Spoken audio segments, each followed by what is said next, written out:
வணக்கம் ராஜேஸ்வரி. ஒசூர் பகுதியில் தலைமை ஆசிரியர் உட்பட ஒரு சிறுவன் உயிரிழந்த சம்பவம் பெரும் பரபரப்பை ஏற்படுத்தியுள்ளது. ஒசூர் அருகே விவசாய நீர் சேமிப்பு தொட்டியில் தவறி விழுந்த 3ஆம் வகுப்பு மாணவனை காப்பாற்ற சென்ற பள்ளி தலைமை ஆசிரியரும் உயிரிழந்தது.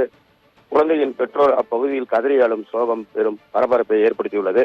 கிருஷ்ணகிரி மாவட்டம் ஒசூர் அடுத்த எழுவப்பள்ளி கிராமத்தில் ஊராட்சி ஒன்றிய தொடக்கப்பள்ளி செயல்பட்டு வருகிறது.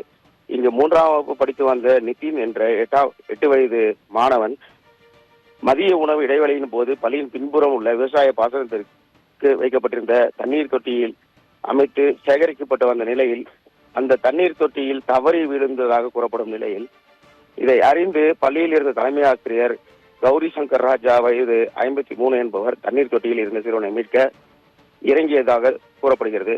நீண்ட நேரமாகியும் சிறுவன் மற்றும் பள்ளி தலைமை ஆசிரியர் இருவரும் வெளியில் வராத காரணத்தினால் நீரில் மூழ்கி பரிதாபமாக உயிரிழந்ததாக கூறப்படுகிறது.